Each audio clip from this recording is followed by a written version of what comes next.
Eso.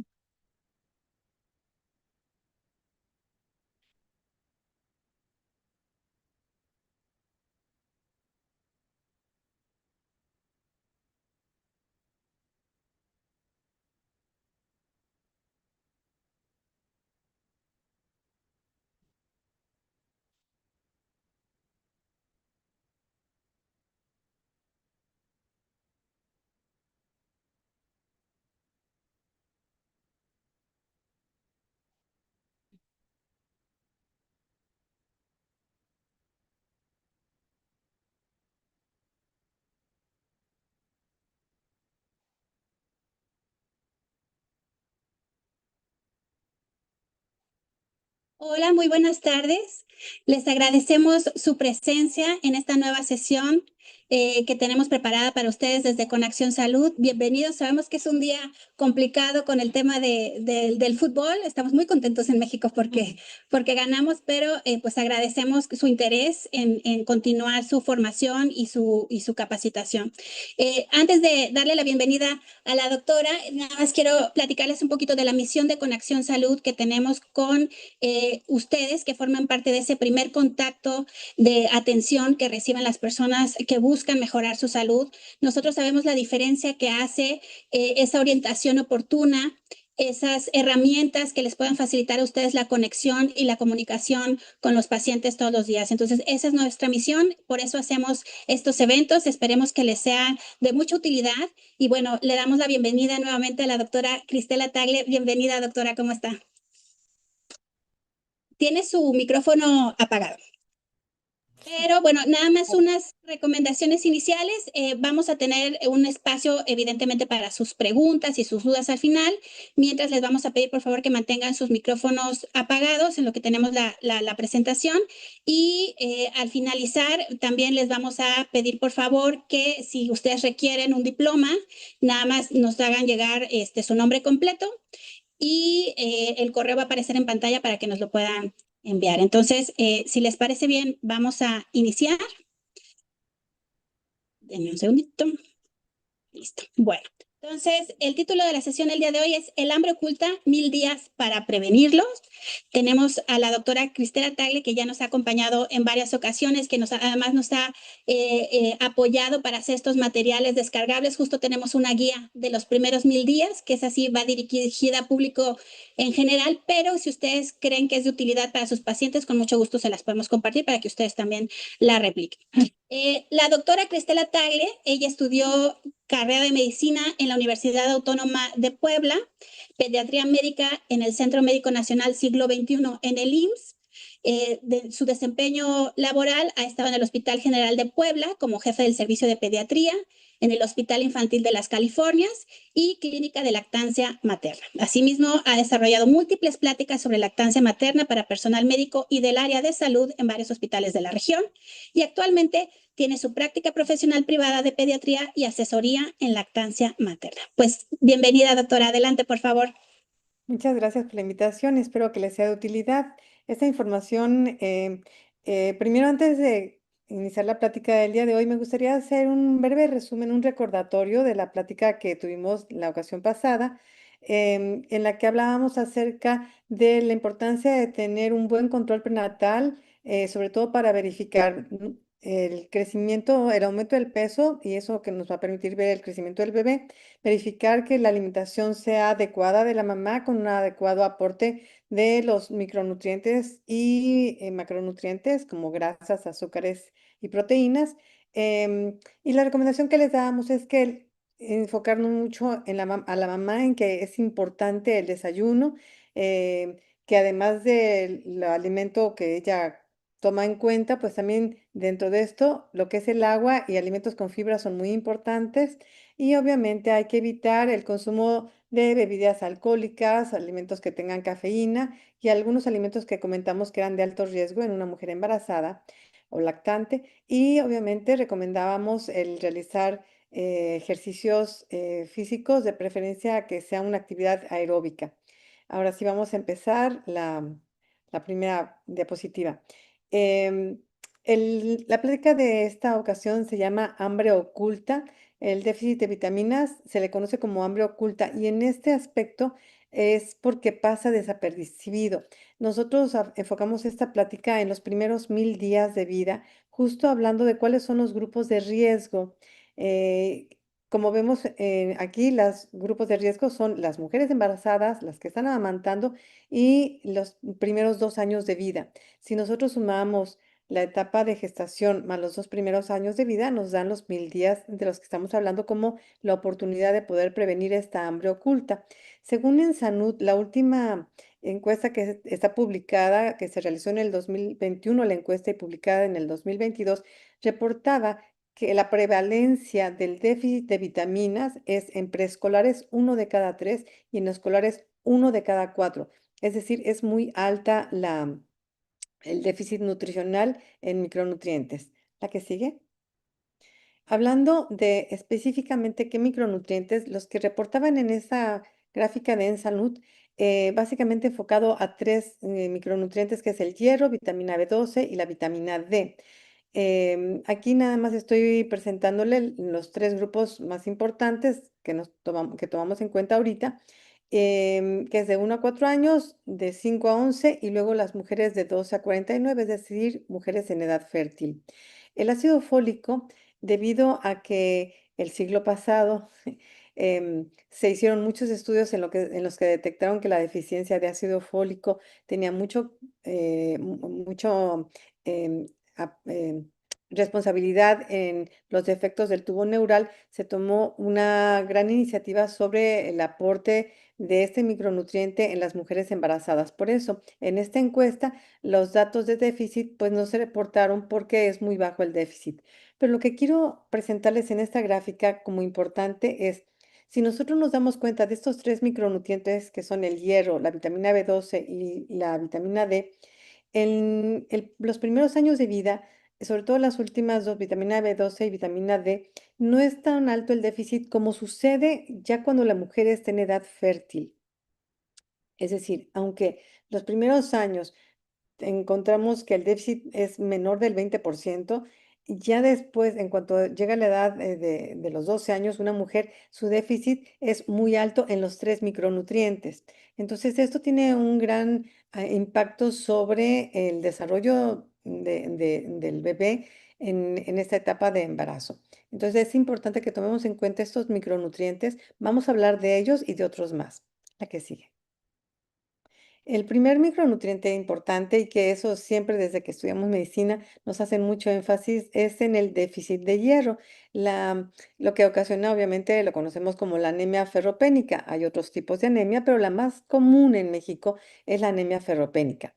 Y de acuerdo al último estudio que se hizo específicamente de este dato en 2023, habla que en preescolares y en mujeres de 20 a 49 años es alrededor del 10%. O sea, a pesar de que estamos teniendo en México un enfoque importante sobre el aporte de este micronutriente desde el embarazo, en la lactancia y en alimentos fortificados con hierro, sigue habiendo un déficit importante en este aspecto. Y los requerimientos, bueno, aquí están, esos pueden encontrar en información de base que ya tienen ustedes, está al público, aquí nada más la estoy presentando para que la tengan presente. Y lo importante de esta gráfica, de esta presentación es que veamos que los alimentos que tienen hierro son alimentos que al menos en México tenemos una gran capacidad de poderlos tener. Tal vez a lo mejor decimos, bueno, la carne no toda la gente puede comerla, pero ahí está presente el hierro en el huevo, cereales, sobre todo los que están fortificados, las leguminosas, frijoles, lentejas, habas, garbanzos, son alimentos muy ricos en hierro y las verduras de hoja verde oscura. Eh, Hago la aclaración que en algunas otras diapositivas van a ver esta parte de verduras de hoja verde oscura abreviadas como BHVO. Entonces, esto es verduras de hoja verde oscura. Nada más es con fines prácticos didácticos en esta presentación. Y aquí lo importante es que además de que de estos alimentos tienen hierro, hay dos tipos de hierro. El hierro que lo vamos a obtener acerca de las proteínas animales, que es el hierro M, este es de mucho más fácil absorción que el hierro que viene en los vegetales. Estos hierros, precisamente por la presencia de taninos y fibras y el calcio, a veces dificultan su absorción, pero si nosotros el alimento que tiene hierro ponemos en un medio cítrico, es decir, si le agregamos vitamina C, va a facilitar el hierro. Entonces es bueno recomendarle a la mamá que siempre que vaya a comer, por ejemplo, las verduras de hoja verde oscura, en lugar de que haga una crema de espinacas, una crema de brócoli, en ese caso mejor que haga una ensalada o lo haga en sopa y le agregue limoncito. O igual a la carne, también ponerle un poco de limón, a los frijoles un poco de limón. Todo esto va a ayudar a que el hierro que tienen va a poder tener una mejor biodisponibilidad. La que sigue. El calcio.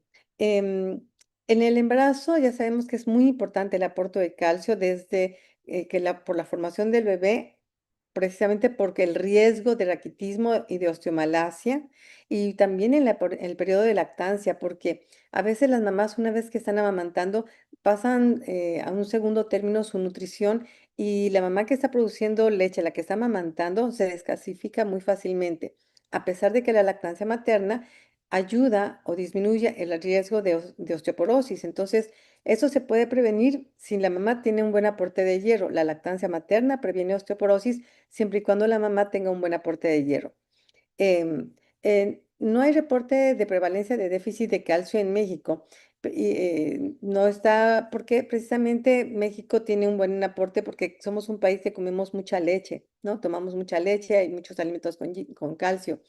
Em, de los alimentos que lo tienen, obviamente el calcio, la mayoría de lo que es accesible es en todo lo que son lácteos, lo que es la leche, aclarándole a la mamá, por favor, que la leche deslactosada lo que no tiene es lactosa, pero el calcio sí lo tiene y las grasas también las tiene. Entonces, nada más para aclararle que la lactosa es el azúcar, porque a veces nuestra cultura como que tiene cierta confusión en que a veces piensan que deslactosada, pues esa ya no tiene grasa, ¿no? Y es otro nutriente, hay que tomar en cuenta que la lactosa solamente es el azúcar.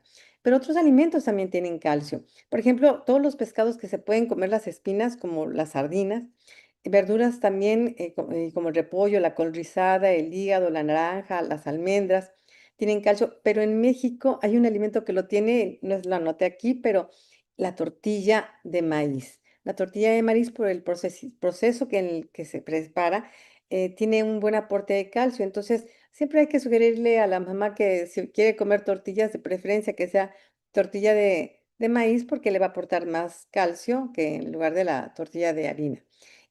Ahora, es importante tomar en cuenta que hay factores que modifican la absorción del calcio. Uno de ellos es la vitamina D y los lácteos van a ayudar a la absorción del calcio. El calcio en los vegetales siempre va a ser de menor absorción por la presencia de fitatos, pero cuando nosotros los agregamos con vitamina D, esto va a aumentar la biodisponibilidad. Entonces, también es importante tomar en cuenta qué alimentos estamos sugiriéndole a la mamá, pero también a veces tienen alguna inconveniente con alguno de los otros micronutrientes, como vamos a estar viendo en diferentes pláticas. En la pasada diapositiva estaba anotado, pero no lo mencioné, que cuando nosotros damos un aporte de hierro muy alto, esto va a disminuir la biodisponibilidad o la absorción del zinc, que es otro micronutriente también muy importante. ¿La que sigue? La vitamina D.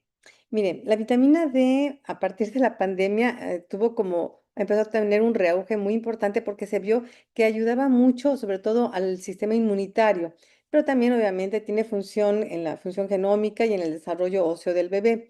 La vitamina D, la mayoría, el 80% de lo que necesita el cuerpo es por exposición solar.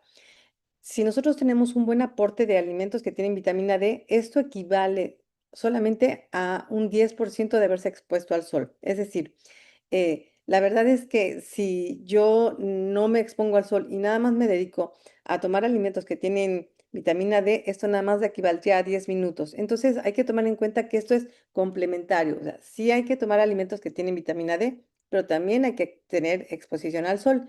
Recordando que como ahorita también nosotros tenemos que tomar protección del sol por el riesgo de cáncer en la piel y el uso de los protectores solares, pues lo tenemos muy en la cultura actualmente. Es importante tomar en cuenta que Si nosotros totalmente bloqueamos la absorción ponemos nuestro bloqueador en todo el cuerpo, no vamos a permitir que se penetre el sol y no va a haber absorción de vitamina D. En- Entonces, sí es importante protegernos sobre todo en la etapa en la que el sol está más fuerte, que es entre las 10 de la mañana y las 4 de la tarde. Si tenemos actividades fuera de la casa, hay que recordarles o sugerirles que sean antes de las 10 de la mañana o después de las 4 de la tarde para que esto no favorezca el cáncer en la piel, pero que sí le aporte vitamina D.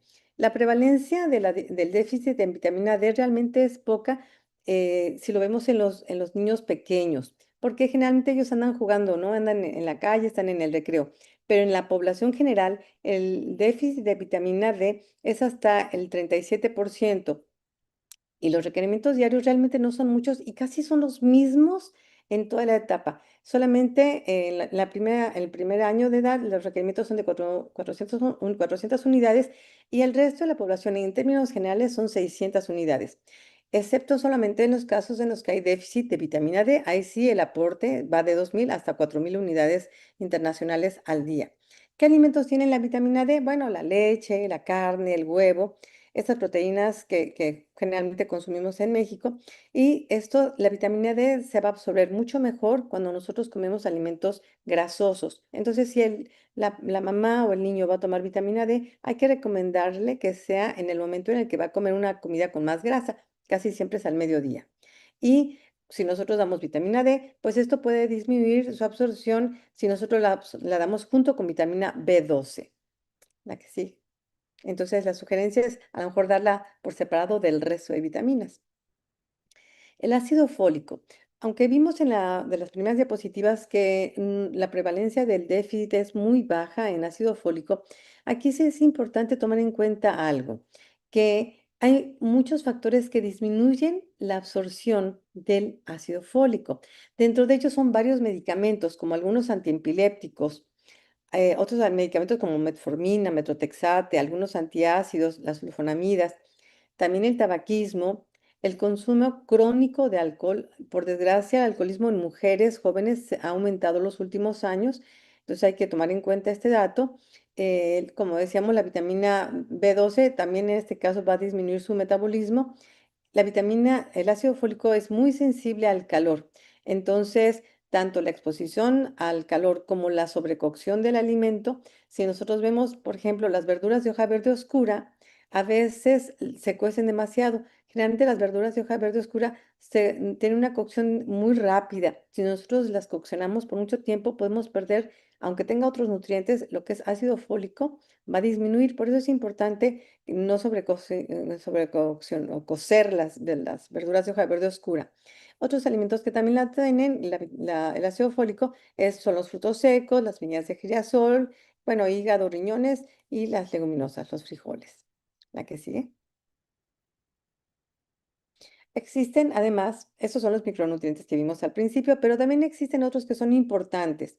Tal vez no tienen tanta trascendencia, no hay el reporte de su déficit en México, pero vamos a mencionarlos por la trascendencia y la importancia que tiene, sobre todo en algunos aspectos de la salud materno-infantil. La que sigue. De las vitaminas, la vitamina A. Es importante que la tomemos en cuenta y hay un dato que es muy importante que recordemos. Hay vitaminas que son liposolubles. Recordemos que la vitamina A, D, E y K son liposolubles. ¿Esto qué quiere decir? Que se disuelven en grasa. Y eso a veces puede ser un factor de riesgo si nosotros damos un gran aporte de esta vitamina, porque puede ser en algunos casos dañina. Entonces, la vitamina A es muy importante y se ha manejado en campañas de vacunación. Llega a administrar vitamina A aprovechando las semanas de vacunación, porque esto favorece el sistema inmunológico del niño. Por eso es importante que sí se administre, pero no hay que exagerar, no hay que tomar demasiada por lo mismo que les acabo de comentar. La vitamina A tiene una repercusión importante en la salud visual, ósea, dental y también en la piel.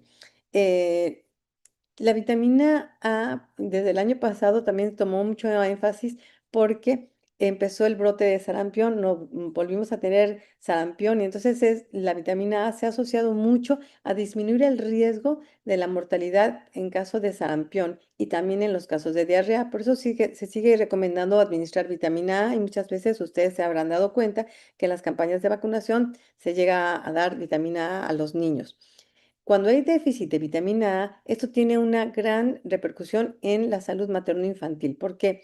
Porque favorece el parto prematuro, puede haber un retraso en el crecimiento del bebé y si nacen a veces nacen bien, pero pueden tener bajo peso.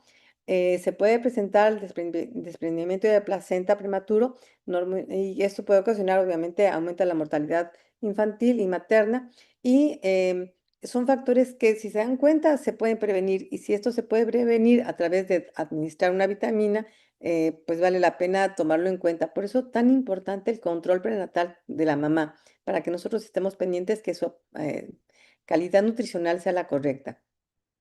Ya cuando nace el bebé, el déficit de vitamina A se puede observar por ojo seco, lo que conocemos como geroftalmia o la ceguera nocturna.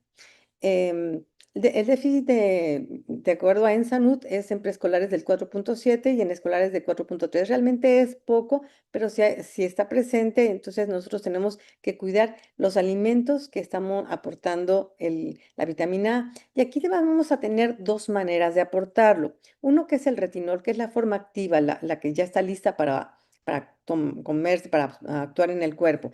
Y esta nos la va a dar a través del hígado, la yema de huevo y la leche. Y hay otra forma que es el betacaroteno, que es un precursor de vitamina A.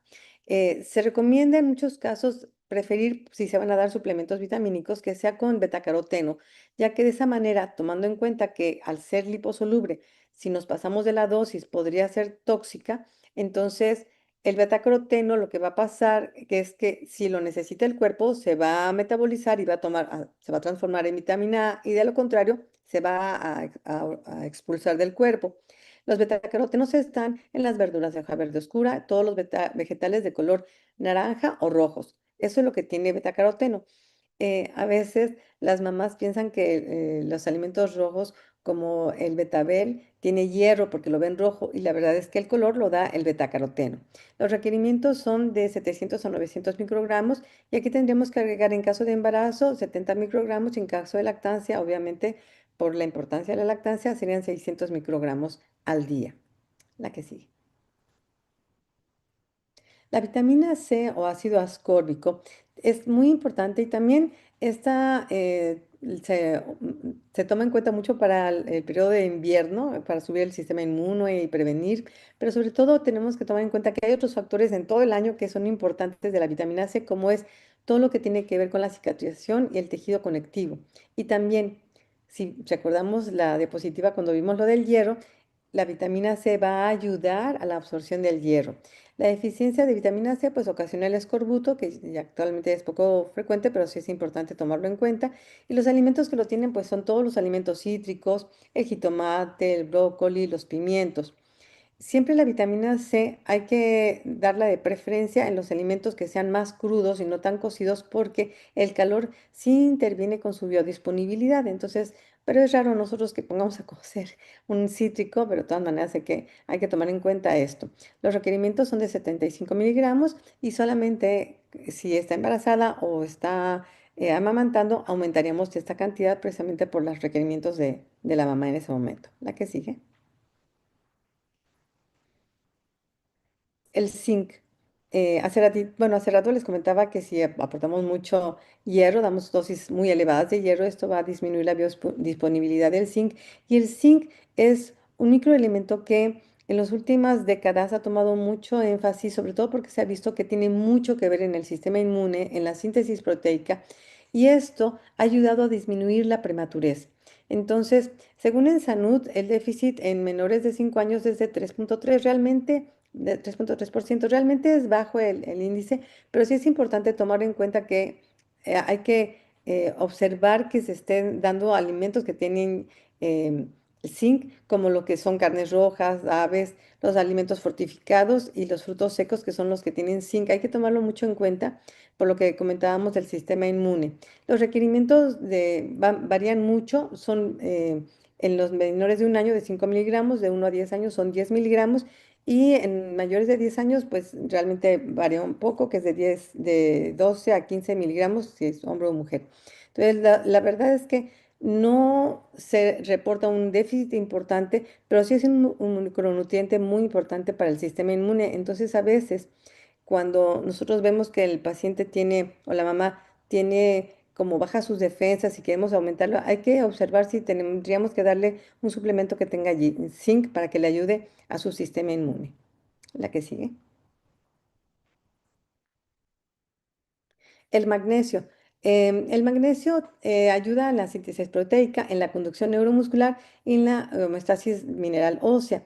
Este, aquí yo quisiera mucho que observemos cuáles son los datos que este mineral ocasiona, sobre todo en las mamás, porque si nosotros vemos los datos clínicos, hay apatía, debilidad, depresión y en embarazadas a veces calambres. Y este es un micronutriente a veces poco visto y sí vale la pena tomar en cuenta que si la mamá presenta alguno de estos datos, nos prenda un foquito amarillo como para tomar más datos y observar si la mamá de verdad está tomando suplementos vitamínicos que tengan magnesio.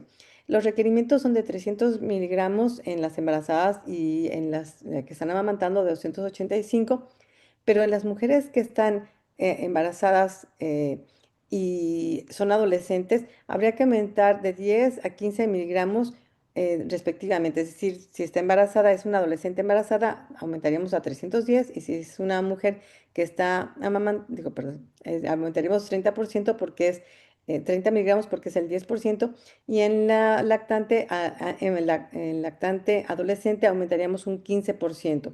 Entonces es importante tomarlo en cuenta porque a veces estas chicas pasan con datos clínicos de depresión y uno lo asocia porque está adolescente, está jovencita, no sabe a qué hacer, está temerosa. Hay que tomar en cuenta que puede ser un factor de déficit nutricional. Los alimentos que tienen cereales, digo, que tienen el magnesio, se encuentran en los cereales, en las leguminosas, en los frutos secos y también en el cacao y en el pescado. La que sigue. Otro nutriente que ha tomado mucho auge en las últimas décadas son los ácidos omega. Tenemos los dos, el docohexaenoico, que es el DHA, y bueno, el otro eicosapentaenoico, que es el EPA. Son los dos que son más importantes en el aporte nutricional. También está los ácidos omega 6, pero de los más importantes es el omega 3. Estos son esenciales para el desarrollo neuronal del cerebro y de la retina. Disminuye mucho, tiene que ver mucho en la prevención de la preeclampsia, en la prematurez y en el bajo peso al nacer. Por eso es importante que estemos pendientes que los alimentos que tengan ácidos omega, la mamá los esté consumiendo, porque en México eso sí, a veces son poco comunes, por lo tanto la mayoría de mamás va a requerir alimentos que además de los alimentos le demos un aporte extra de estos ácidos omega 3 porque el déficit de ellas es muy común. Y si una mamá está embarazada y tiene déficit en ácidos omega, obviamente cuando amamante también su hijo, el bebé, si está siendo amamantado, va a tener déficit nutricional. Por eso es muy importante tomar en cuenta los pescados que lo contienen, que son generalmente los pescados grasos, mariscos, linaza, chía, aguacate y nueces. La que sigue.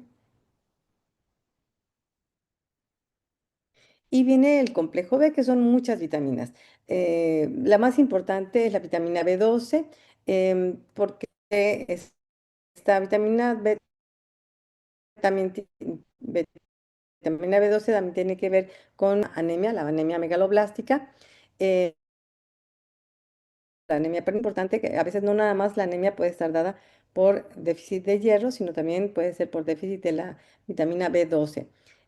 Los alimentos que la contienen son la leche, la carne, el pescado, mariscos, huevo, pero la cocción también prolongada va a disminuir la absorción, la biodisponibilidad de la vitamina B12 y es importante que tomemos en cuenta que las mamás que toman vitamina D de preferencia no la tomen junto con vitamina B12 porque sí hay hay una competencia y no se absorbe correctamente. Entonces hay que darlas por separado, si es vitamina B12 y vitamina D. La que sigue.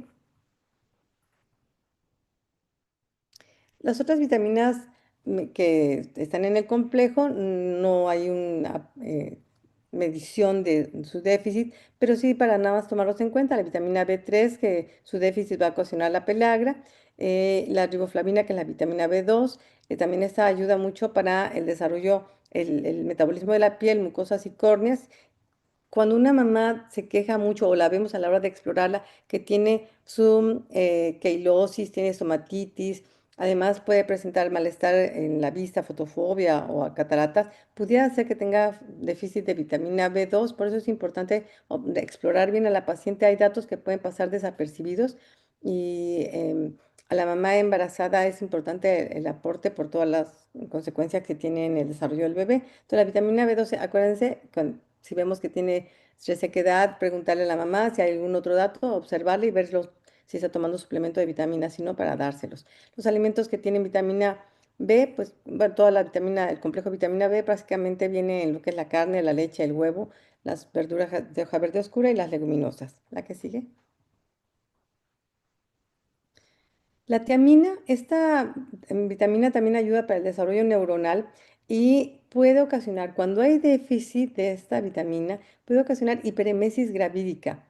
Em, entonces, perdón, esta vitamina puede ser ocasionada por hiperemesis gravídica y también por alcoholismo. Entonces, porque no permiten una buena absorción.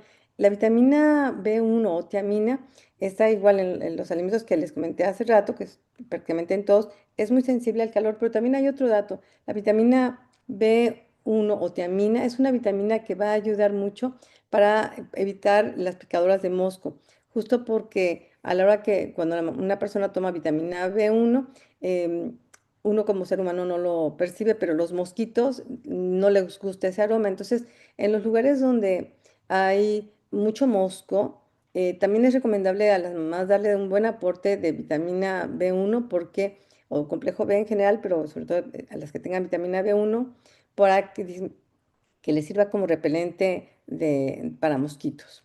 ¿La que sigue? El yodo es indispensable para para las hormonas tiroideas. Actualmente ya no hay tanto déficit porque pues generalmente la sal que consumimos en México es sal yodatada, y algunos otros productos como algunos lácteos, pescados de agua salada y algunas algas, y las algas marinas, estas tienen yodo. Pero sí es importante estar pendientes porque si tenemos una mamá que tenga un historial de abortos, vale la pena verificar que sí esté consumiendo alimentos que tienen yodo, porque actualmente también se están aportando en México, hay sales que no están yodatadas, y entonces puede hacer que la mamá le esté faltando de yodo. Hay que observar en esos casos que tenga un historial de abortos espontáneos, que no fuera déficit de yodo. Actualmente, pues dentro del tamiz metabólico que se hace al bebé cuando nace, uno de los datos es justo detectar el problema de hormonas tiroideas porque su déficit ocasiona cretinismo. Entonces es importante nosotros que estemos muy pendientes con la mamá de que el aporte nutricional sea el correcto. Un bebé cuando nace, si tiene déficit de hormonas tiroideas, puede nacer normal, aunque sus hormonas tiroideas no funcionen, pero si la mamá no tiene un buen aporte de yodo, pues realmente el aporte que tiene el bebé es mínimo y entonces si el bebé, recuerden que el tamiz metabólico más o menos dura como 2 meses en que dan el reporte. Entonces, si el niño no tiene ese aporte que le dio la mamá, es muy probable que pueda empezar con los datos más previamente, antes pues a que un niño que tiene un buen aporte de yodo, la mamá en su alimentación mientras está embarazada. La que sigue. Y bueno, ya para concluir, porque fueron así muchas vitaminas y a veces se contraponen unas a otras, aquí un pequeño resumen nada más como para recordar a veces esa sinergia que pueden tener algunas vitaminas, que es importante que las tomemos en cuenta cuando vamos a darle aporte de algún nutriente a la mamá para que no eviten o sí favorezcan, dependiendo de lo que queramos que pase, este, la vitamina C y el hierro. eh, va a ayudar, cuando nosotros damos hierro, la vitamina C va a ayudar a la absorción del hierro. Entonces sí se recomienda darlos juntos. El calcio y el hierro, el calcio va a dificultar la absorción del hierro. Entonces, de preferencia, si yo voy a la mamá a darle calcio y le voy a dar hierro, hacerlo en momentos separados, que no sean en el mismo momento. La vitamina D y el calcio, esta va a ayudar, hay un sinergismo en la absorción, entonces es recomendable poner estos dos alimentos juntos y recordando nada más también que la vitamina D, lo ideal sea también darlo en el momento en que la comida tenga más grasa. Y altas dosis de hierro va a disminuir la biodisponibilidad o la absorción del zinc y tanto los fitatos como taninos va a dificultar la absorción. Entonces, del hierro, por lo tanto, es importante este, cuando nosotros los demos, sí, que la cantidad sea mayor porque, por ejemplo, de las verduras, esas van a obtener menor absorción que la del hierro que viene de la carne. Entonces necesito tomarlo en cuenta que si lo vamos a dar, de preferencia lo demos entonces asociado a algo que le ayude, como sería en este caso la vitamina C. La que sigue. Hay algunos datos, si se dan cuenta, de los micronutrientes que mencionamos, casi ninguno es así patognomónico para que pueda orientarnos a algún déficit en específico. Hay algunos, como yo les llegué a mencionar, como la queilosis, como a lo mejor los calambres, ¿no? Pero realmente no hay ninguno que sea patognomónico, que nos hable específicamente de un déficit. Pero hay muchos que son muy parecidos. Entonces, si nosotros notamos, en la exploración de la paciente en su interrogatorio, que la mamá tiene fatiga, se marea, obviamente si la vemos pálida, si no aumenta de peso adecuadamente de acuerdo a la edad gestacional, si notamos datos de descalcificación, que estos los podríamos observar, por ejemplo, en los dientes, ¿no? Si a la hora de observar vemos que se están descalcificando, si la mamá refiere calambres, hormigueo, o a la hora de observar su piel, su cabello y sus uñas, los observamos de mala calidad, hay que tomar en cuenta que podría tener una déficit de estos micronutrientes, esta hambre oculta, entonces valdría la pena hacerle estudios, la que sigue hacerle estudios para poder investigar más específicamente si ve algún micronutriente, em, porque el riesgo es muy alto, tomando en cuenta que si está embarazada, pues también tiene consecuencias con el bebé. Hay que ver que la alimentación sea adecuada en cantidad y calidad. Hay que preguntarles, mi sugerencia siempre es preguntar las últimas 24 horas. Es muy común que la mamá, si uno le dice, ¿y usted come frijoles? Sí, sí como. Pero si tú le dices diario, sí, diario. Si tú le preguntas, por ejemplo, la mamá va a consulta a las 12 del mediodía y le preguntas qué desayunó, luego qué cenó y qué comió, te vas a dar cuenta que en estas últimas 24 horas no comió leguminosas. O sea, es muy común que diga, oiga señora, pero es que no comió leguminosas. Bueno, es que ahorita no porque ya ponen sus pretextos. Siempre mi recomendación es, pregunten así, en retrospectiva, los últimos 3 alimentos que haya hecho la mamá. Y eso les va a dar una orientación. Es cierto que a veces si van el lunes a consulta, el domingo pues fue un día diferente, ¿no? Porque a lo mejor salieron. Pero cuando una familia tiene el hábito de comer verduras todos los días, de comer leguminosas todos los días, lo más probable es que aunque haya salido de paseo, lo más probable es que incluya esos alimentos. Entonces vale la pena siempre preguntar, porque a veces creemos que comemos bien y la verdad es que si analizamos lo que comemos en 24 horas, no necesariamente es el aporte de vitaminas, el aporte de fibra. Entonces esa sería mi sugerencia para ustedes, que hagan esas preguntas de los últimos 3 alimentos que han hecho. Hay que observar si tiene la mamá algún factor que condicione una mala absorción intestinal. Estamos hablando alguna infección o alguna cirugía que haya tenido. Hay que ver eso porque la mala absorción puede ocasionar déficit nutricional que pase como que la desnutrición oculta no la vamos a ver, este déficit nutricional a lo mejor la mamá come bien, pero está evacuando muy rápido, ¿no? No está absorbiendo bien los nutrientes. Observar si tiene una dieta vegana, ya lo comentamos en la ocasión pasada. Hay alimentos que son indispensables, entonces algunas proteínas, por mucho que coman alimentos vegetales que tienen y cereales que tienen proteínas, pues no va a ser la misma calidad ni en el desarrollo del embarazo y en el desarrollo del bebé pues siempre es importante el consumo de proteína animal. Cuando hay alcoholismo, esto es importante tratar de hablar con la mamá y concientizarla, sobre todo si lo está haciendo de manera crónica, porque si ocasiona malnutrición, cualquier enfermedad que la mamá esté padeciendo y que tenga que tomar medicamentos, recuerden que hay medicamentos como el ácido fólico que es modificado por algunos medicamentos, entonces observar que, preguntar siempre qué medicamentos se está tomando para ver si se contraponen con la absorción de algún nutriente. em, si existen algunos trastornos alimenticios, como, bueno, en este caso los más obvios que estaríamos hablando de la anorexia y la bulimia, que estén ocasionando una mala absorción de alimentos y que aquí obviamente no nada más es a la mamá, sino también al bebé que va a condicionar una mala nutrición. La que sigue. Y entonces, ¿qué hacer? Pues como todo lo que nos han enseñado en medicina, siempre elaborar una historia clínica completa, preguntar, darnos el tiempo de preguntar, esa primera entrevista, tratar de hacer ese clic para que emocionalmente la mamá tenga esa confianza de podernos decir realmente lo que está pasando y no lo que nosotros quisiéramos escuchar.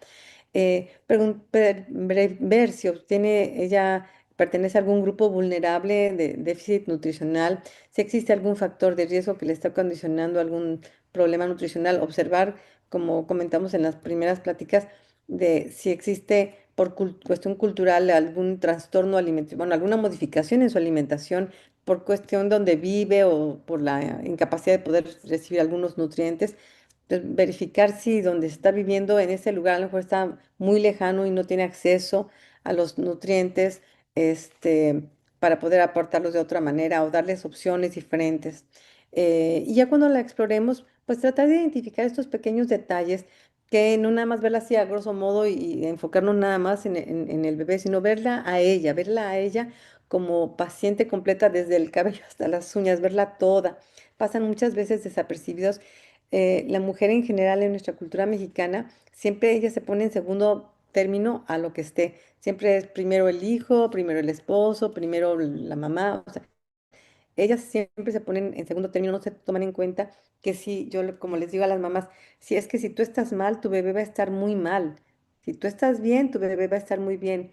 Hay que transmitirle esa forma de verla, de verse ellas. La mayoría de mamás no se ven, se sienten como invisibles, o se sienten Wonder Woman en las que no, a mí no me va a pasar nada, ¿no? O sea, no importa que yo no duerma, no importa que yo no coma, con tal de que mi hijo se esté comiendo bien. Es importante que le enfoquemos mucho en ellas, la importancia de que ellas deben estar bien, ya sea si porque están embarazadas por el bebé que tienen dentro de ellas o cuando ya nació su bebé, si está muy bien, qué bonito que amamanten, pero no a costa de su vida. Es importante que ellas estén bien, por eso hay que hablar con ellas y establecer ese lazo emocional que les permita a ellas sentirse pues valoradas, ¿no? Para como parte de ese crecimiento de su bebé, ellas son prioridad. Entonces, siempre tratar de identificar si hay algún dato de alarma y en caso de sospechar algún déficit, pues los estudios paraclínicos, que pues generalmente la mayoría los podemos detectar en un estudio de sangre, donde podemos identificar diferentes déficits de micronutrientes. Y en caso de que exista algún factor de riesgo, pues tratar de corregirlo lo más pronto posible y obviamente iniciar el suplemento vitamínico y mineral que requiera. La que sigue. Pues esta es toda la información. Estoy a sus órdenes. Si tienen alguna duda, si algo no quedó claro, con todo gusto. Ahorita ya terminamos para que podamos platicar. Ay, pues primero que nada, muchísimas gracias, doctora, por esta exposición. Gracias porque siempre nos comparte esa empatía que debe de tener cualquier profesional de la salud con sus pacientes, ¿no? Como usted mencionaba, esa conexión emocional para poder lograr pues que haya una mejor comunicación. Entonces, por favor, todas las preguntas que ustedes tengan, y si son tan amables de escribirlas en el chat, y poco a poco le vamos a ir pasando a las doctoras las preguntas. Denme un segundito. Aquí dice.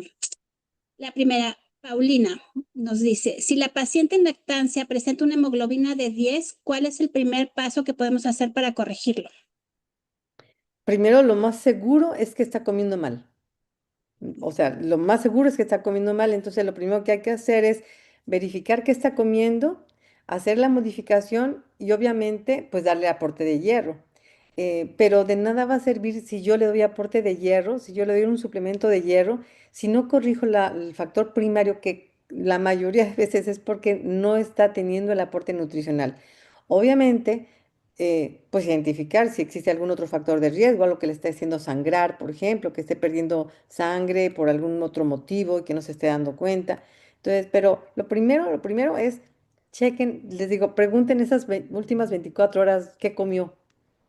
Y de los alimentos que ya sabemos como médicos que tienen hierro, vean cuánto comió. O sea, lo ideal es que comamos al día 2 o 3 alimentos con hierro. O sea, mínimo dos, pero ideal tres, ¿no? Alimentos que tienen hierro.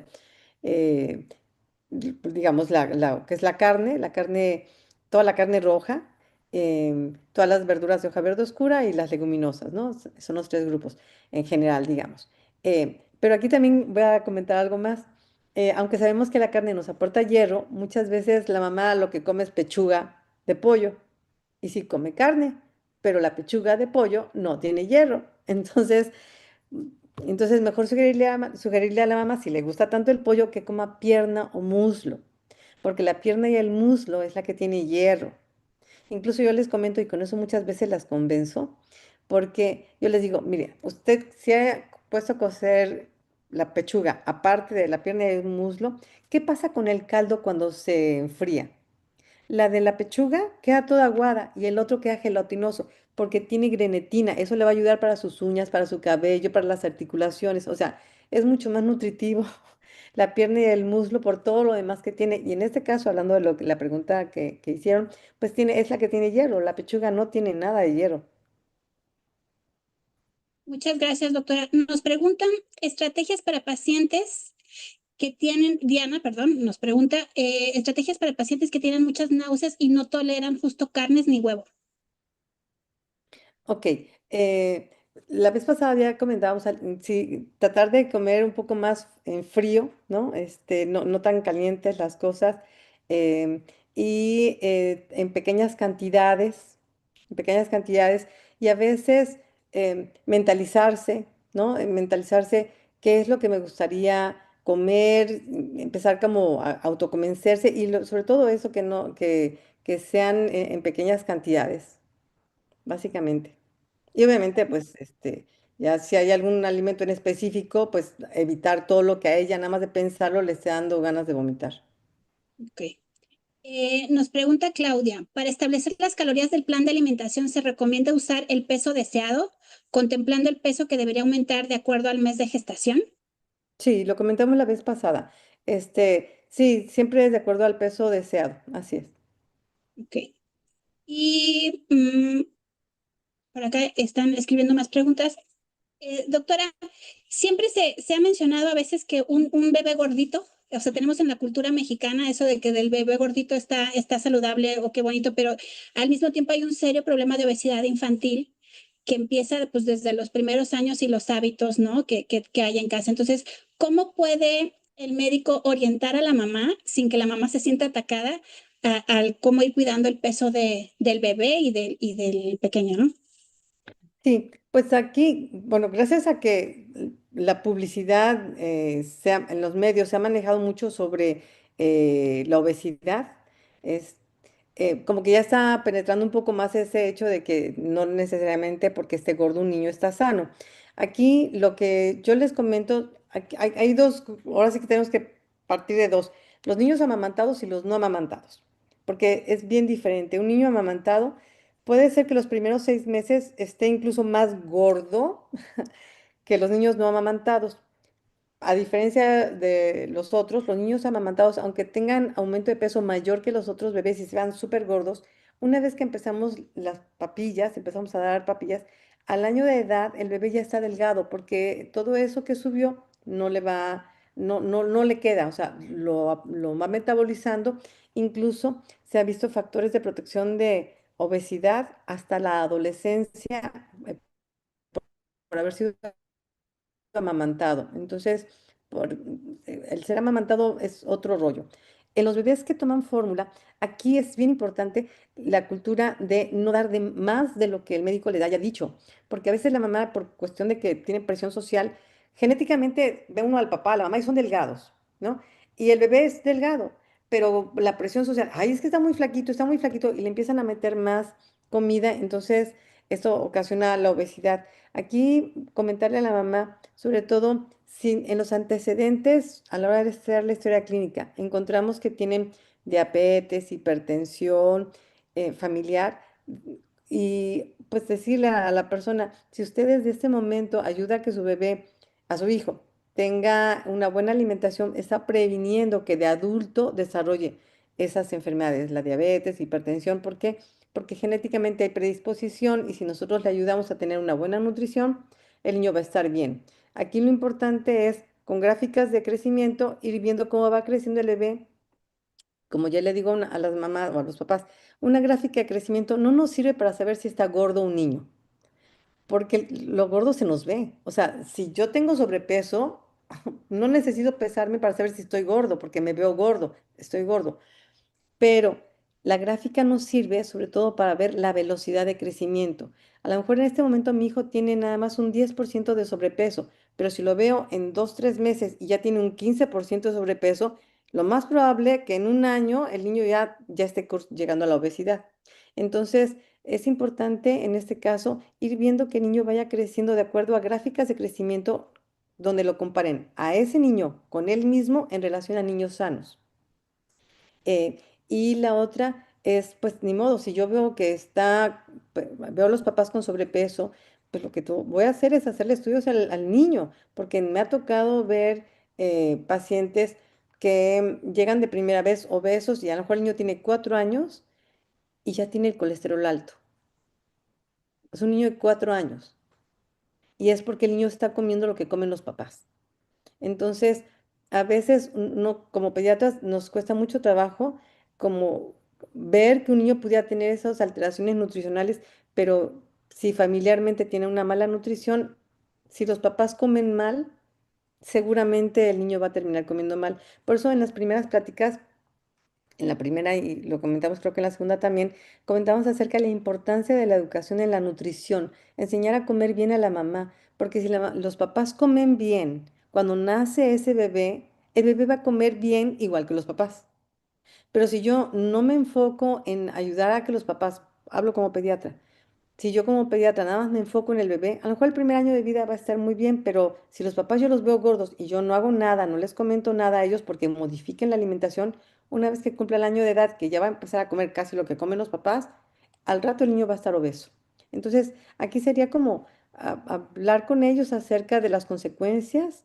Si es que en la familia tienen, a veces pueden tener una familia en la que ya le amputaron algún miembro pélvico a alguno de los familiares por diabetes, entonces comentarles si eso es lo que esperaría que su hijo tenga cuando sea adulto, ¿no?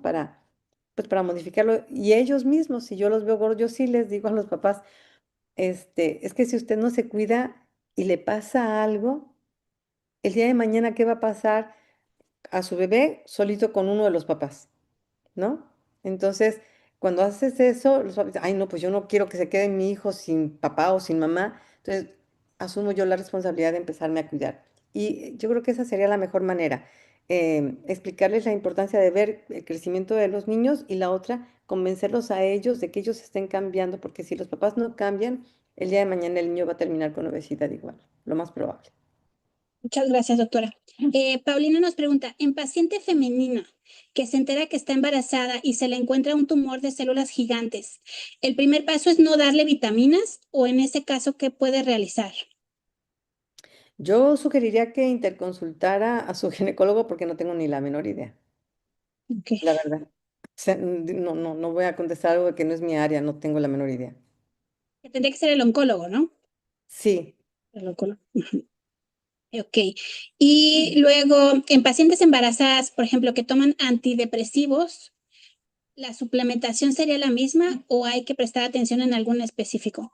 Yo creo que las preguntas también aquí, doctora, es en general también sobre los suplementos. Entonces, si nos quiere platicar en específico sobre los antidepresivos, pero también el tema de los suplementos, porque por acá tenía otra también relacionada. sí. En general, miren, la mayoría de suplementos que existen a nivel comercial, la mayoría están contemplados en los requerimientos nutricionales de la mujer embarazada y hay para embarazadas y hay para lactantes. Entonces, se parecen mucho, pero si ustedes vieron algunos nutrientes, son mayores los que se necesitan en la lactancia. Entonces, sí, casi siempre lo que se recomienda es, yo lo que les sugiero es, vean, hay diferentes marcas, vean lo que tienen. Hay unos que están más completos que otros.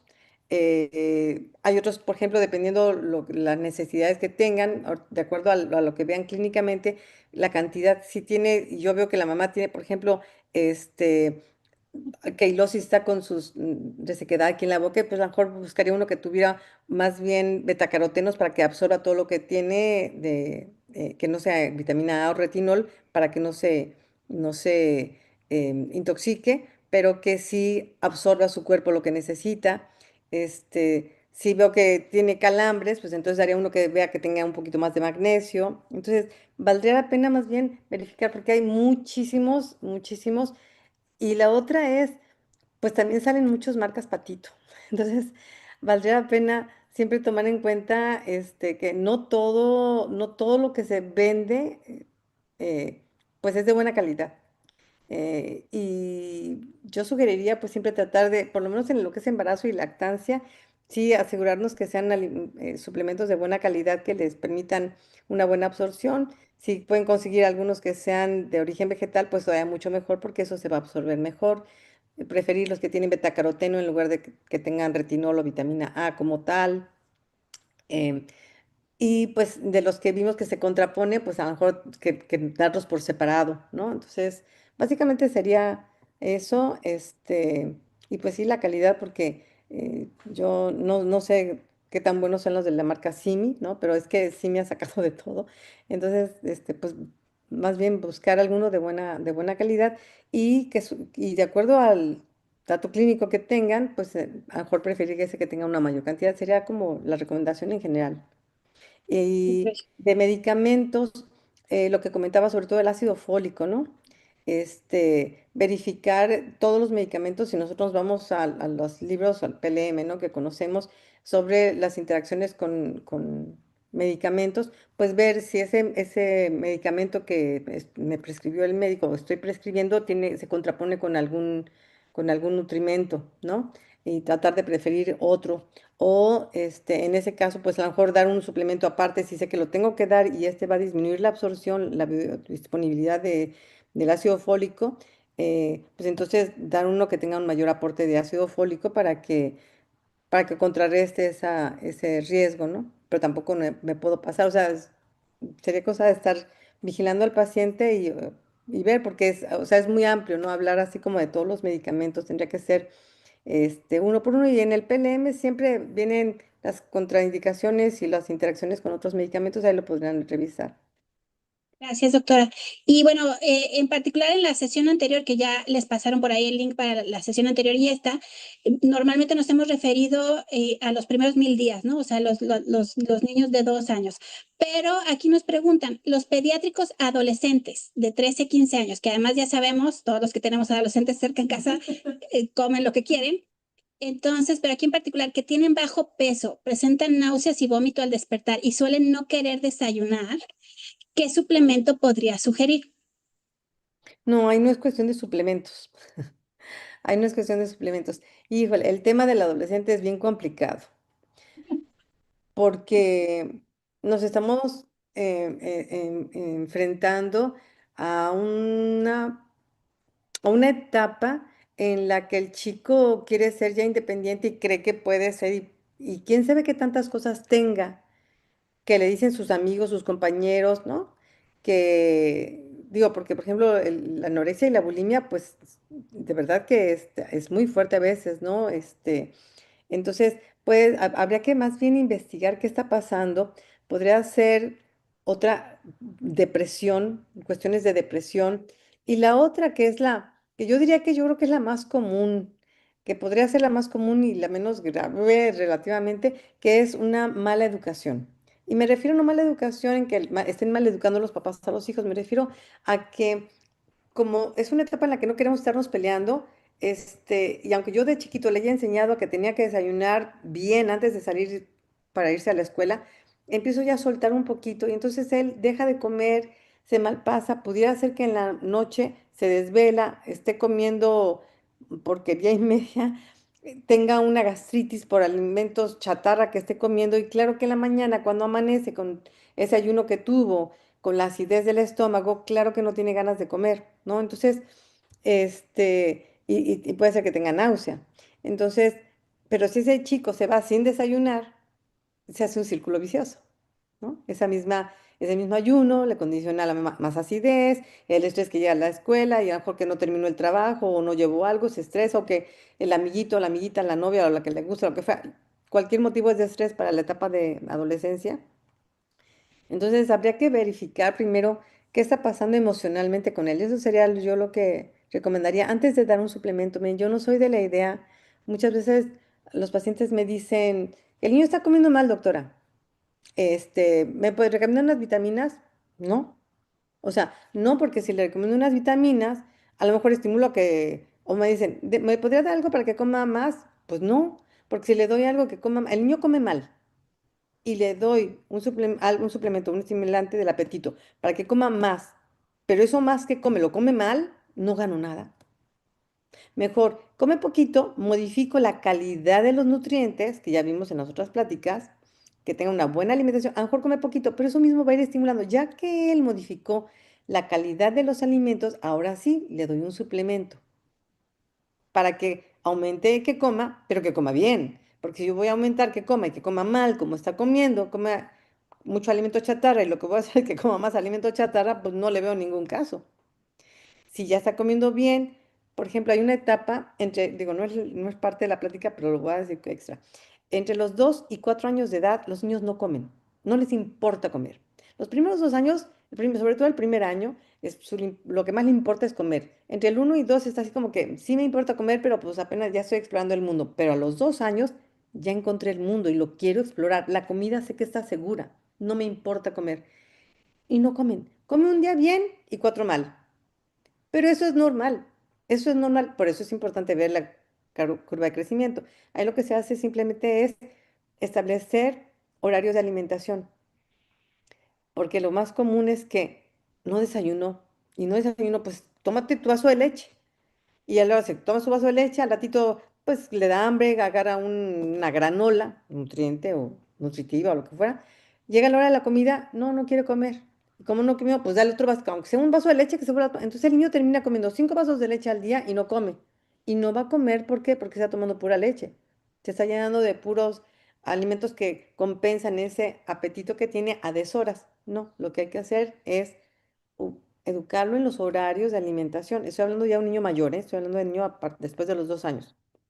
Pero entonces a lo que voy, regresando a la pregunta es, lo primero que yo haría sería ver qué está pasando, qué factores están condicionando que no esté comiendo a sus horas.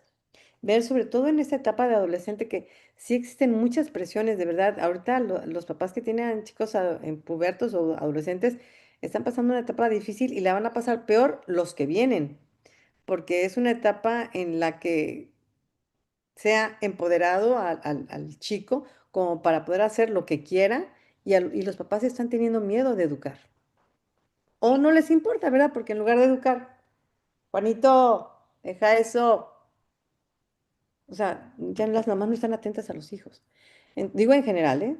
Entonces, sí, lo primero que yo haría sería ver qué está pasando emocionalmente con mi chico adolescente, verificar qué factores de riesgo están pasando, pero sobre todo lo más común es que como están comiendo mal, estén comiendo un montón de porquerías, que incluso entre esas porquerías podría ser alguna droga.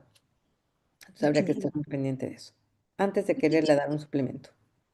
Ay, muchísimas gracias, doctora. Pues ya estamos, ahora sí que sobre el horario, siempre, obviamente sus exposiciones tienen muchísima información y muchísimo conocimiento, pero siempre este tiempo de preguntas y respuestas, la riqueza que hay en todo el contexto que usted nos platica y todo, siempre creo que contribuye más al aprendizaje y a la conciencia, ¿no? No nada más de la información, sino de los hábitos que estamos generando en los pacientes. Entonces, ya nada más para cerrar y antes de despedirnos, yo les pediría a todos un favor grandísimo.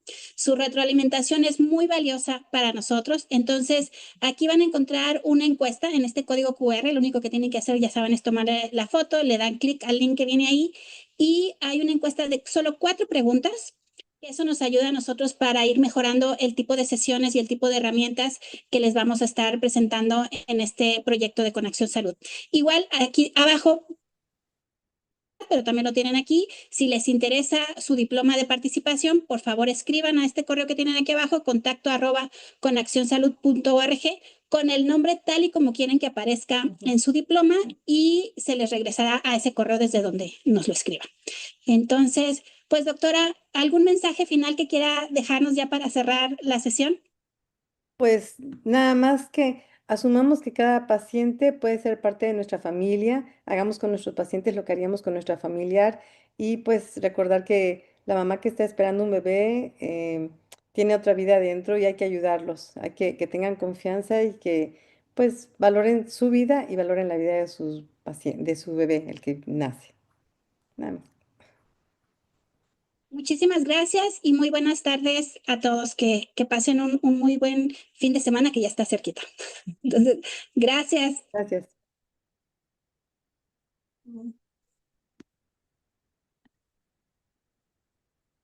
Aquí estamos recibiendo más mensajes. Les agradecemos a ustedes también su participación. Y bueno, ahora sí, nos despedimos. Gracias, doctora. Hasta luego, bonito día.